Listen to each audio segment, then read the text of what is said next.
Hello વિદ્યાર્થી મિત્રો, તમારું અમારી એમજે ક્લાસીસ ચેનલમાં હાર્દિક સ્વાગત છે। આજે આપણે ધોરણ 12 ના સેક્શન F વિશે વાત કરીશું। આ જે દાખલા હું તમને ગણાવું છું એ તમારા માટે મોસ્ટ આઈએમપી છે અને એ દાખલાઓ તમારે એક્ઝામની અંદર કમ્પ્લીટ કરીને જવાના રહેશે, તો તમે સેક્શન F માં 22 માંથી 22 ગુણ મેળવી શકશો। પણ જેટલા સેક્શન F મેં મૂકેલા છે એ બધા તમારે કમ્પ્લીટ કરવાના રહેશે। ઓકે, ચલો જોઈએ। હવે આની અંદર તમને દાખલો આપ્યો છે સેક્શન F નો, ધારા અને મીરા વાળો દાખલો છે। 47મા નંબરનો દાખલો છે।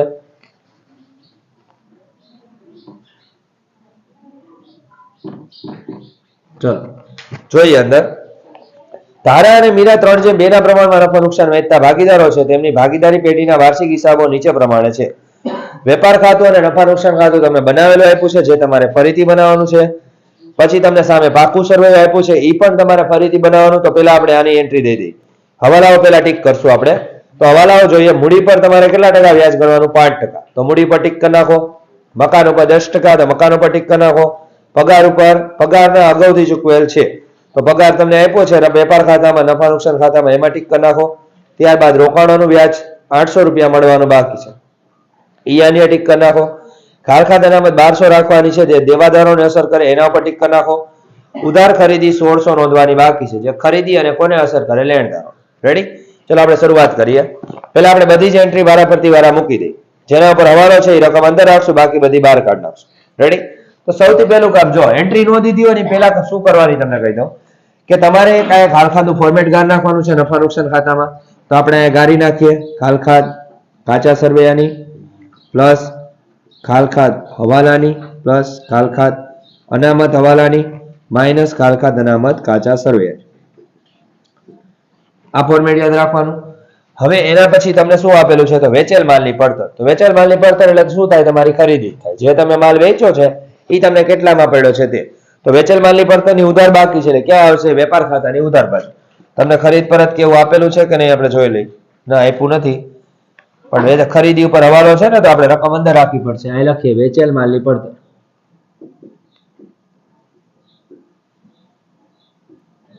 તો કેટલી છે? તો 4,64,000। ચલો ત્યારબાદ ઓફિસ ખર્ચા આપ્યા છે। ઓફિસ ખર્ચા તમારા માટે ખર્ચ કહેવાય ધંધાનો, તો ક્યાં આવશે? નફા નુકસાન ખાતામાં ઉધાર બાજુ ઓફિસ ખર્ચ। તો ઓફિસ ખર્ચ કેટલો છે? 80,000। ત્યારબાદ શોરૂમ નું ભાડું, તો એ પણ તમારા માટે ખર્ચ કહેવાય, તો અહીં લખ નાખો શોરૂમ નું ભાડું। તો શોરૂમ નું ભાડું કેટલું છે? તો એ તમને આપેલું છે 10,000 રૂપિયા। ત્યારબાદ પેકિંગ ખર્ચ, તો એ પણ તમારા માટે ધંધાનો ખર્ચ કહેવાય, તો અહીં લખ નાખો પેકિંગ ખર્ચા। તો પેકિંગ ખર્ચા કેટલા આપ્યા છે? 12,000 રૂપિયા। ત્યારબાદ ખાલખાત આપી છે 8,000, તો એ આ ફોર્મેટમાં લખ નાખો ખાલખાત 8,000। ત્યારબાદ તમને જાહેરાત ખર્ચ આપ્યો છે, તો જાહેરાત ખર્ચ એમને બહાર કાઢ નાખો, એની પર હવાલો નથી એટલે રકમ બહાર નીકળી જશે। જાહેરાત ખર્ચ, તો જાહેરાત ખર્ચ કેટલો છે? 14,000 રૂપિયા। ઓકે, એના પછી નેક્સ્ટ હવે તમને આપેલું છે વેચાણ વિતરણને લગતા ખર્ચા, તો એ પણ નફા નુકસાન ખાતામાં આવશે। અહીં લખ નાખી વેચાણ વિતરણને લગતા ખર્ચા।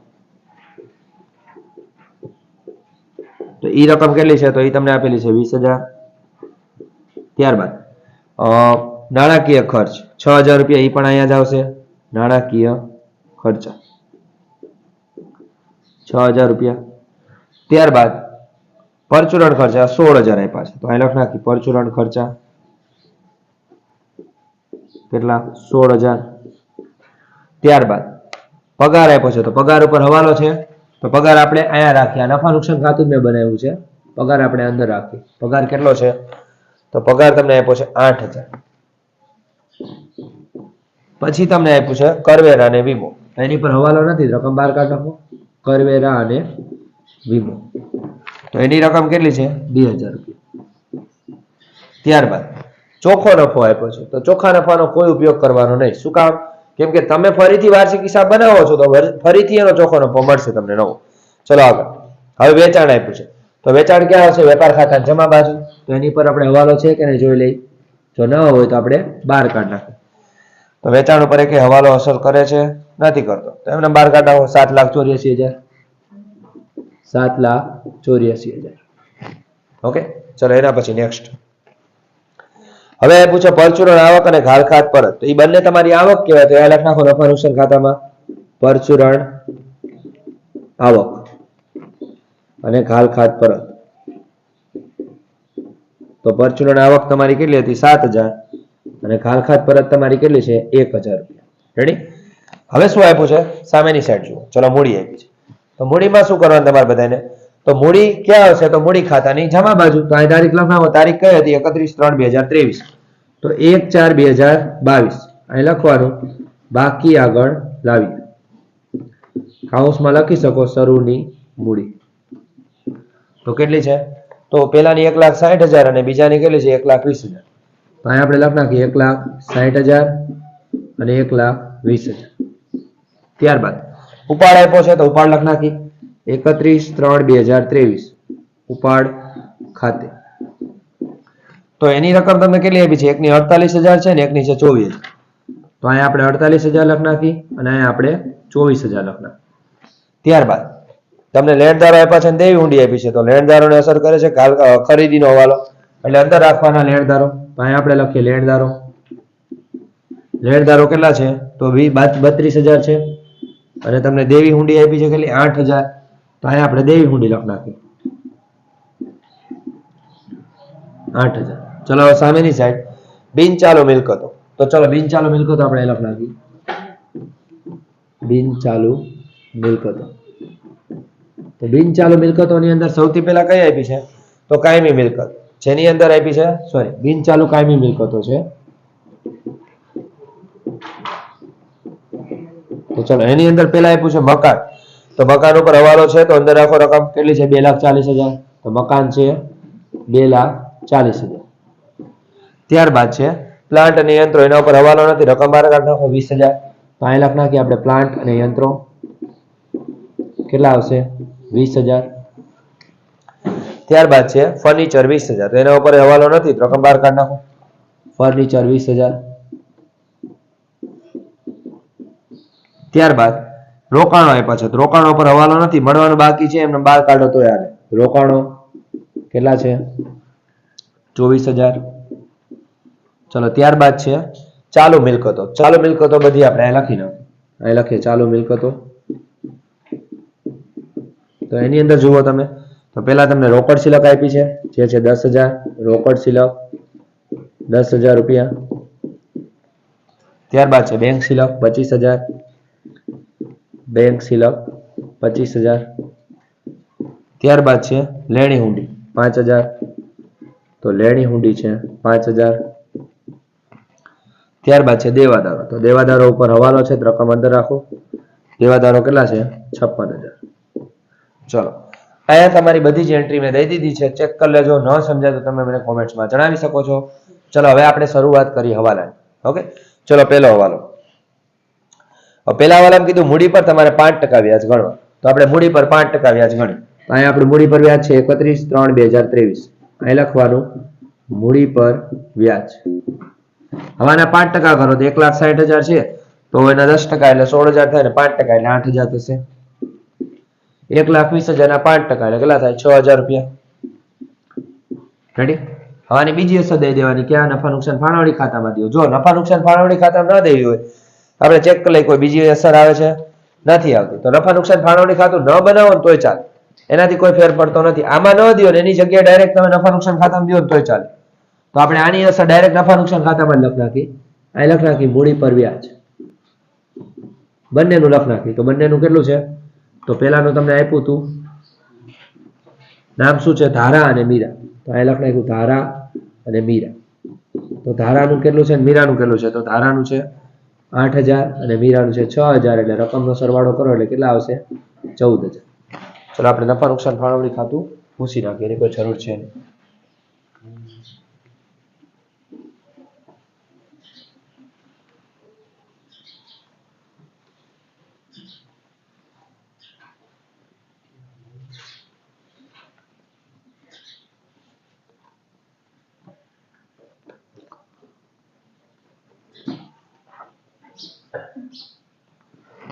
ચલો આગળ જોઈએ. હવે આની બે અસર આપણે આપી દીધી છે મૂડી પર વ્યાજની. હવે એના પછી આવશે મકાન પર 10% લેખે ઘસારો ગણો. ચલો મકાન ઉપર 10% ગણ નાખી ઘસારો. તેનો ઘસારો કેટલા આવશે? 24,000 આવશે. હવે 2,40,000 માંથી આપણે 24,000 માઇનસ કરીએ. રકમ આવશે 2,16,000. રેડી? હવે આગળ ચલો એના પછી છે એની બીજી અસર આપી દઈએ. ઓકે,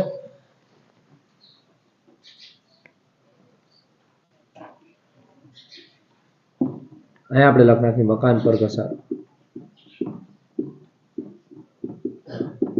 કેટલો છે 24,000. ચલો ત્યારબાદ એના પછી પગાર આપ્યો છે 400 અગાઉથી ચૂકવ્યો છે તો માઇનસ કરો અગાઉથી ચૂકવેલ પગાર કેટલો છે 400 રૂપિયા. હવે માઇનસ કરો એટલે કેટલા આવશે 7,600 આવશે. ઓકે, હવે આની બીજી અસર જો મકાન પર ઘસારાની આપી દીધી. હવે આપણે પગારની દે કોઈ પણ ખર્ચ અગાઉથી ચૂકવેલો હોય તમારા માટે લેણું ગણાય એટલે ક્યાં આવશે મિલકત લેણા બાજુ અગાઉથી ચૂકવેલ પગાર કેટલા રૂપિયા 400 રૂપિયા. ચલો આગળ રોકાણ પર 800 મળવાનું બાકી વ્યાજ છે તો મળવાનું બાકી વ્યાજ એ તમારા માટે લેણું ગણાય એટલે એક અસર મિલકત લેણા બાજુ આવે તો અહીં લખવાનું મળવાનું બાકી રોકાણોનું વ્યાજ. તો કેટલું છે મળવાનું બાકી રોકાણોનું વ્યાજ 800 રૂપિયા. હવે 800 અહીં લખી નાખ્યા તો તમારા માટે શું ગણાય તો તમારા માટે આવક છે તો અહીં લખી શકો રોકાણોનું વ્યાજ. ડાયરેક્ટ બહાર કાઢવું હોય તો લખી શકો રોકાણોનું વ્યાજ કેટલું છે 800 રૂપિયા. ખાલખાત અનામત 1200 રાખવાની છે તો આપણે દેવાદારોમાં ડાયરેક્ટ ખાલખાત અનામત માઇનસ કરી નાખી. ખાલખાત અનામત હવાલા કેટલા રૂપિયા 1200 રૂપિયા. બીજો કોઈ હવાલો અસર નથી કરતો એટલે આપણે રકમ કેટલી હતી તો 56,000 છે. 56,000 માંથી આપણે 1200 માઇનસ કરી નાખી એટલે 54,800 વધશે. ચલો આગળ એના પછી છે નેક્સ્ટ. હવે તમને આપ્યું છે ઉધાર ખરીદી સોરી ખાલખાત અનામતની આપણે બીજી અસર પહેલા આપી દઈ તો અહીં કેટલી આવશે 1200 રૂપિયા. રકમ બહાર કાઢી નાખો 8 ને 1 9 એટલે 9,200 આવી ગયા. ચલો હવે આગળ ઉધાર ખરીદી નોંધવાની બાકી છે 1600 રૂપિયા તો ખરીદીમાં પ્લસ કરો એટલે કે આ જે વેચેલ માલની પડતર હતી અહીંયા પ્લસ કરી નાખો નોંધવાની બાકી ખરીદી તો કેટલી આવશે 1600 રૂપિયા. એક અસર અહીંયા પ્લસ થશે ને એક લેણદારોમાં પ્લસ થશે નોંધવાની બાકી ખરીદી કેટલી આવશે 1600 રૂપિયા. ચલો બંનેનો આપણે સરવાળો કરી બહાર કાઢી નાખી 4,64,000 પ્લસ 1600 4,64,000 પ્લસ 1600 કેટલા આવ્યા 4,65,600. ચલો હવે કઈ બાકી રહે છે જો હવાલો તમારો છેલ્લો હતો એ પૂરો કરી નાખો. હવે લેણદારોમાંથી આપણે બાદ પ્લસ કરી નાખી કેટલા છે 1600 33,600. ચલો હવે અહીં તમારા હવાલા અને એન્ટ્રી બધું જ પૂર્ણ થઈ ગયું છે. હવે આપણે એના પછી આગળ વધીએ તે પહેલા એક કામ કરવાનું છે. એના પછી તો સૌથી શરૂઆત કરીએ તો શરૂઆતની અંદર હવે આમાં કઈ બાકી રહેતું નથી. ઓકે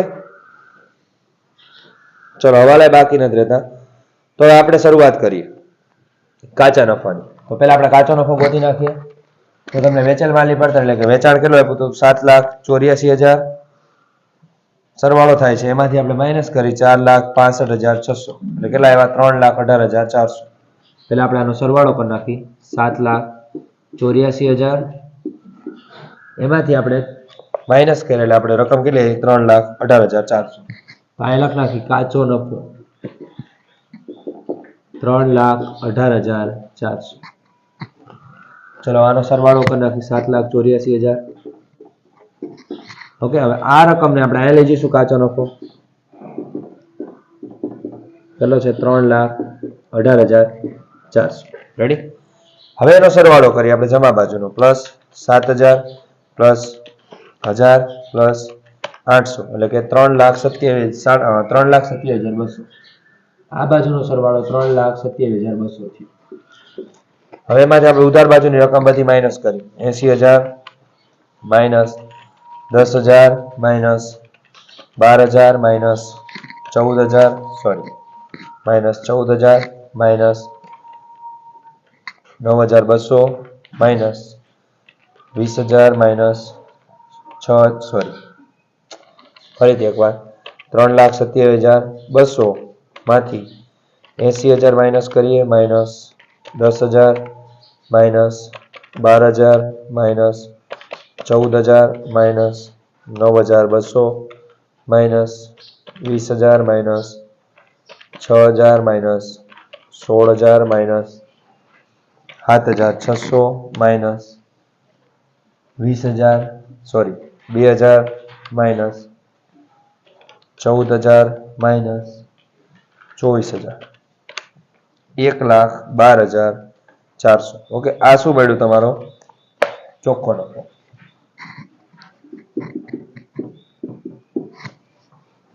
$1,12,400. રેડી? હવે આપણો પ્રશ્ન મેન શું ઉભો થશે એ તમને કહી દઉં. હવે આ તમને ચોખ્ખો નફો મળ્યો, તમે નફા નુકસાન ફાળવણી ખાતું નથી બને. ઓકે, તો આપણું પહેલું કામ કે આ બધાનો સરવાળો તો આપણને મળી ગયો છે. ઓકે, આ બાજુનો સરવાળો કેટલા? 3,27,200. આ બાજુનો સરવાળો અહીંયા કરો તો ચાલે, 3,27,200. હવે આને વેચવાનું, તો વેચવા માટે તમને અંદર કોઈ પ્રમાણ આપ્યું છે? જુઓ તો અંદર તમને નફા નુકસાનનું પ્રમાણ 3/2 આપેલું છે. ઓકે, તો 3/2 માં વેચી દેવાના. તો રકમ કેટલી છે? 1,12,400. તો અહીં લખીએ 1,12,400 ગુણ્યા 3/5. એટલે તમને પહેલાનું કેટલું મળશે? 67,440. ઓકે,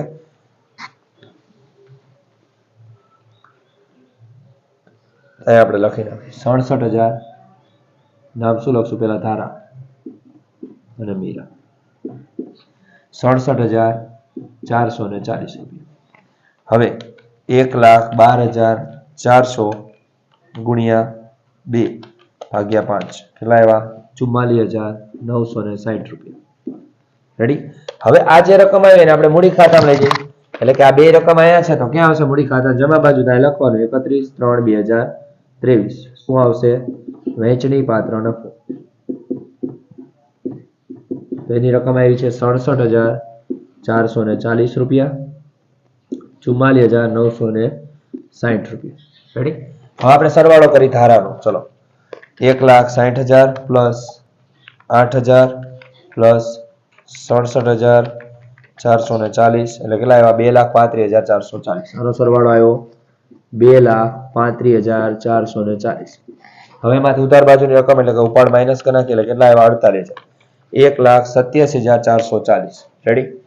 અહીંયા તમારો જવાબ આવે 1,87,440. હવે બીજાનો સરવાળો કરી લઈએ. પહેલા 1,20,000 પ્લસ 6,000 પ્લસ 44,960 કેટલા આવ્યા? 1,70,960 રૂપિયા. હવે એમાંથી માઇનસ કરીએ 24,000 એટલે 1,46,960 રૂપિયા આવ્યા. ઓકે, તમારો. ચલો આગળ. હવે આપણે અહીંયા તમારું મૂડી ખાતું તો બંધ થઈ જશે, તો આપણે અહીંયા લખી નાખી. પહેલા શું લખશું? બાકી આગળ લઈ ગયા 31/3/2023. હવે આનો સરવાળો તમે કરી નાખો તો અહીંયા આવ્યા 2,35,440 રૂપિયા અને અહીંયા 1,70,960 રૂપિયા. રેડી? હવે આનો જે સરવાળો હોય એને આપણે લઈ જઈશું મૂડીમાં, મતલબ પાકા સરવાળામાં. લખ નાખી મૂડી કોની આવશે? ધારાની અને મીરાની. તો ધારાની મૂડી કેટલી આવે છે? 1,87,440. 1,87,440. 1,46,960. ચલો હવે આનો સરવાળો કરી નાખીએ આપણે. તો પ્લસ 1,87,440 3,34,400 3,34,400. રેડી? હવે આપણે સરવાળો કરી પાકા સરવાળાનો 33,600 પ્લસ 8,000 કેટલા આવ્યા? 3,74,000. આ બાજુનો સરવાળો 3,74,000 આવી ગયો છે. ઓલિકોનો સરવાળો કરીને જોઈએ. ચલો, કઈ રકમ અંદર નથી રહેતી ને? ઓકે, ચલો 2,16,000 plus 20,000 plus 20,000 plus 24,000 plus 10,000 plus 25,000 plus 5,000 plus 54,800 plus 400 plus 800. Ready? 3,74,000. ચલો આ બાજુનો સરવાળો કેટલો મળી ગયો છે? 3,74,000. ક્લિયર? અહીંયા તમારો દાખલો પૂર્ણ થાય છે. દાખલાનો આન્સર આવી ગયો છે. જો કોઈ વ્યક્તિને ન સમજાય તો તમે મને કોમેન્ટ્સમાં જણાવી શકો છો. ઓકે વિદ્યાર્થી મિત્રો, હવે આપણે આના પછીનો દાખલો જોઈએ, દાખલો નંબર 48. ઓકે વિદ્યાર્થી મિત્રો, આને તમારે તમારી નોટબુકમાં લખી નાખજો. જે પૂછાયો દાખલો છે કઈ રીતે શું ગણવાનું, કઈ રીતે એન્ટ્રી આવે એ ખાસ કરીને જોઈ લેજો. ઓકે, હવે આપણે દાખલા નંબર 48 માં તરફ આગળ વધીએ. 48 ના ફોર્મેટ મેં ગાળેલા છે અહીંયા, તમે ધ્યાન રાખો બધા. જો 48 માં દાખલામાં તમારે બે ખાતા બનાવવાના કીધા છે. આમાં એક નફા નુકસાન ખાતું કીધું છે ને એક પાકું સરવૈયું કીધું છે. તો સૌથી પહેલા શું કરવાનું કે આ ફોર્મેટ યાદ રાખી લેવાના. મેં તમને આની પહેલા સમજાવ્યું હતું, હજી કહું છું કે પહેલા શું આવશે, કામગીરી ઉપજ, પછી આવશે અન્ય ઉપજ, પછી આવશે કુલ ઉપજ, ત્યારબાદ આવશે ખર્ચાઓ અને નીચે આવશે કુલ ખર્ચાઓ, કરવેરા પહેલાનો નફો, કરવેરાની જોગવાઈ, પછી આવશે કરવેરા બાદનો નફો. રેડી? અને અહીંયા તમારે ફોર્મેટ શું આવશે પાકા સરવૈયામાં, તો શેર હોલ્ડરના ભંડોળો, બિનચાલુ જવાબદારી, ચાલુ જવાબદારી, બિનચાલુ મિલકતો, ચાલુ મિલકત. હવે આમાં કઈ નથી કરવાનું, આટલું તમે યાદ રાખો ને, ખાલી પછી એન્ટ્રી જ મૂકવાની છે એટલે તમને પૂરેપૂરા 11 માંથી 11 માર્ક મળી જશે. ચલો જોઈએ. પહેલી એન્ટ્રી આપી ઇક્વિટી અને શેર મૂડી. તો ઇક્વિટી અને શેર મૂડી કેમાં આવશે, તો શેર હોલ્ડરના ભંડોળમાં. ત્યાં લખી નાખવાનું શેર મૂડી, આગળ લખી શકો ઇક્વિટી. તો એ કેટલી છે તમારે 2,40,000. તો અહીં પહેલા ખાનામાં 2,40,000 લખ નાખો. ચલો ત્યારબાદ ઓફિસ અને વેચાણ ખર્ચ, કોઈ પણ ખર્ચ અહીંયા જ આવે તો ઓફિસ અને વેચાણ ખર્ચા. તો ઓફિસ અને વેચાણ ખર્ચા કેટલા છે, તો 24,000. ત્યારબાદ ખરીદી, તો ખરીદી અહીંયા જ આવશે. તો ખરીદી કેટલી છે તમારી 4,26,000. ત્યારબાદ 10% ડિબેન્ચર. 10% ડિબેન્ચર તમારા માટે બિનચાલુ જવાબદારી કહેવાય અને લાંબા ગાળાની લોન કહેવાય, અથવા લાંબા ગાળાની જવાબદારી ગણો જે કહેવાય. અહીં લખી શકો 10% ડિબેન્ચર.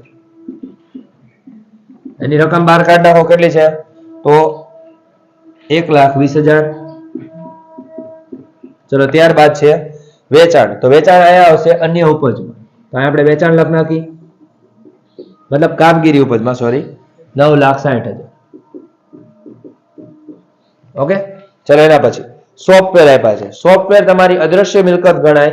તો એ ક્યાં આવશે, તો મિલકતોમાં, બિનચાલુ મિલકતોમાં એ લખ નાખવાનું અદ્રશ્ય મિલકત. દ્રશ્ય અને અદ્રશ્ય બે આવે, આપણે પહેલા દ્રશ્ય લખ નાખી, પછી નંબર 2 માં અદ્રશ્ય લખ નાખી. અહીં કાઉન્સમાં લખ નાખવાનું સોફ્ટવેર અને એની રકમ કેટલી આવશે, તો 1,20,000. ચલો ત્યારબાદ છે નેક્સ્ટ. હવે આ પાસે મજૂરી. તો મજૂરી આપણા માટે ખર્ચ કહેવાય, તો અહીંયા આવશે. તો મજૂરી કેટલી છે, તો મજૂરી તમને 24,000 આપેલી છે. ત્યારબાદ તમને ડિબેન્ચરનું વ્યાજ છે. તો ડિબેન્ચરનું વ્યાજ તમારા માટે શું ગણાય, તો તમારા માટે ખર્ચ ગણાશે. એટલે કેટલું છે, 12,000 રૂપિયા. અહીં લખ નાખી ડિબેન્ચરનું વ્યાજ. ઓકે, એ કેટલું છે તમારા માટે 12,000 રૂપિયા.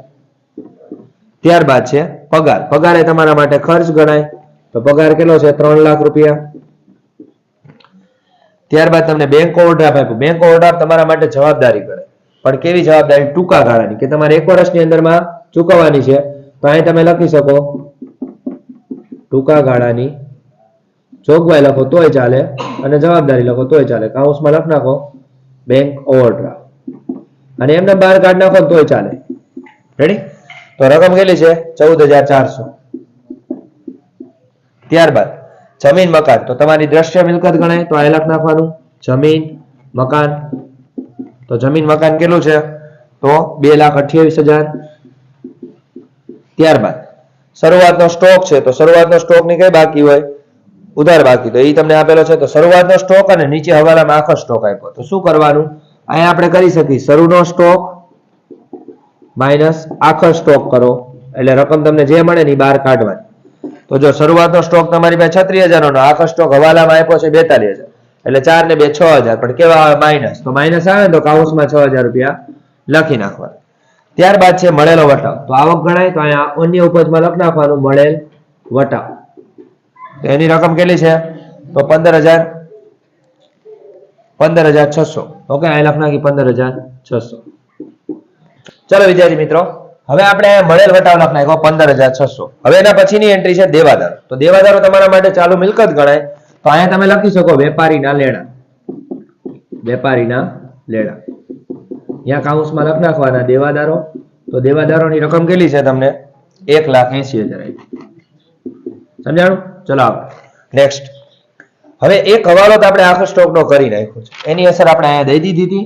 હવે એક બીજી અસર દેવાની બાકી. તો આખો સ્ટોક તમારા માટે ચાલુ મિલકત ગણાય. તો અહીંયા શું આવશે, માલ સામગ્રીમાં આવશે. અહીં લખ નાખવાનું માલ સામગ્રી. કાઉન્સમાં લખ નાખવાનો આખર સ્ટોક અને રકમ કેટલી આવશે તો અંદર આપેલી છે 42,000 રૂપિયા. ચલો પહેલા હવાલાની બે અસર થઈ ગઈ.